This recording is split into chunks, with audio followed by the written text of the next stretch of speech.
Yes, Kenya. Tamu sana, yes.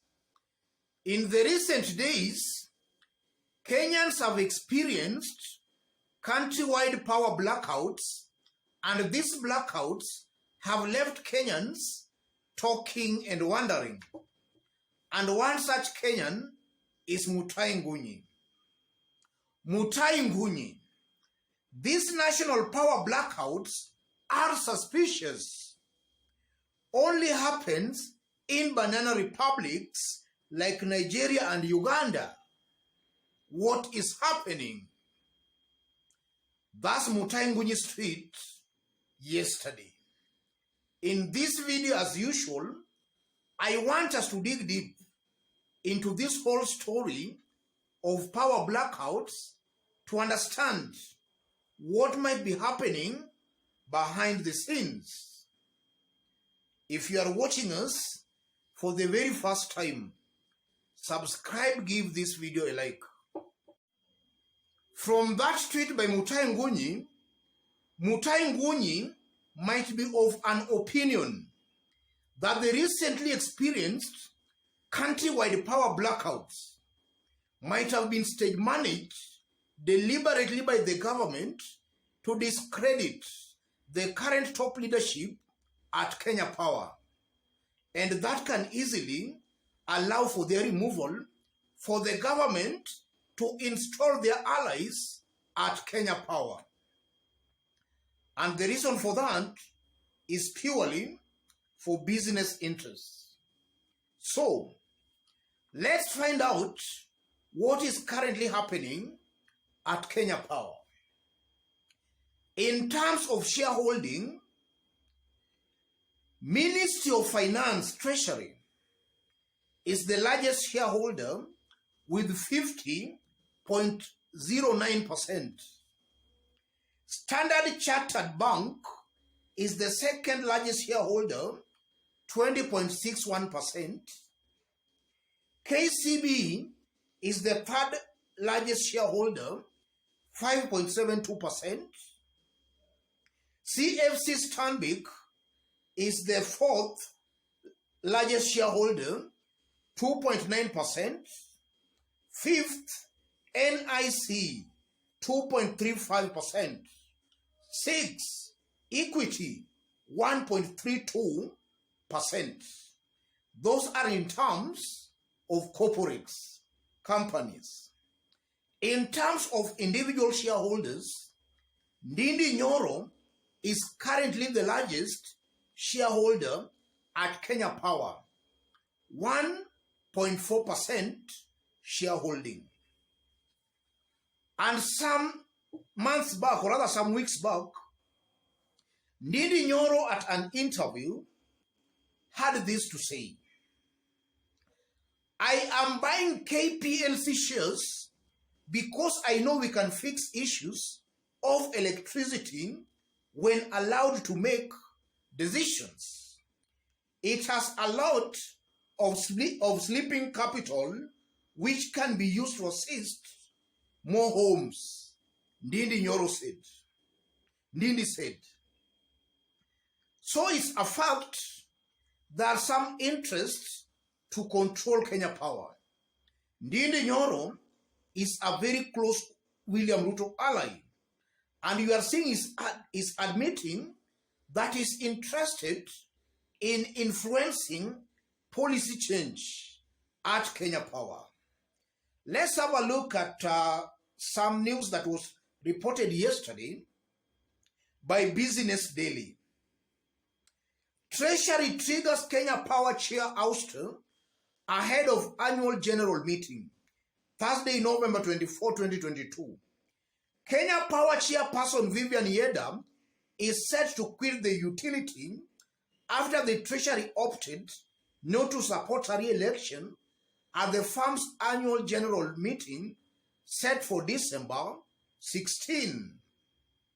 Ms. Yeda, who was tapped in November 2020 to shepherd the turnaround of Kenya Power, informed investors she will be quitting on the day of the shareholder meeting. Sources at the power utility reckon that the new government was uncomfortable with her stay at Kenya Power and links with top officials at State House under the Uhuru administration. We received a November 18 letter from the Treasury indicating the government's desire for the removal of Vivian as director of Kenya Power, said a Kenya Power top executive who sought anonymity. Anonymity. Vivian did not want to fight and opted to retire. So you are seeing that clearly the government is interested in changing leadership within Kenya Power. So it might be possible that the government wants to install their allies within Kenya Power. That will enable the government find it easy controlling Kenya Power. Yes. So, what does that mean politically? Let's dig deep. Since last year, Rosemary Oduor has been the acting Kenya Power CEO. She's currently on annual leave, and that position has been taken by Geoffrey Waswa Muli. I'm seeing a very high possibility where William Ruto's government wants to remove this top management at Kenya Power to replace them with their allies. You are seeing the acting CEO is Waswa Muli. The one on leave is Rosemary Oduor. Some weeks ago, rather some few days ago, Rigathi Gachagua made it very clear that the people who voted and campaigned for them will be the first to get government positions. And according to Rigathi Gachagua, the way they've been talking and even thinking, if you do not come from the mountain or from Kalenjin Rift Valley, they assume you never supported them. So I won't be wrong to say that the next CEO of Kenya Power might be a Mr. Njuguna or a Mr. Kipto, if the remarks by Rigathi Gachagua are anything to go by. And I'm saying that basing my arguments from the kind and nature of appointments we have seen in William Ruto's government. Most appointments are just going to those two areas, the mountain and Kalenjin Rift Valley. So it might be possible that Oduor and Waswa might be in for some rude shock. They might soon be replaced. And then secondly, if you look at the chairman, the current chair of board of directors at Kenya Power, Vivian Yeda Apopo. Apopo's term should be ending next year around November. But you are now seeing she is being forced to retire 1 year before her terms end. Another confirmation that William Ruto's government is keen to make sure they control Kenya Power. They want to control Kenya Power. As much as I don't support the current leadership at Kenya Power, because in terms of performance, they have clearly underperformed.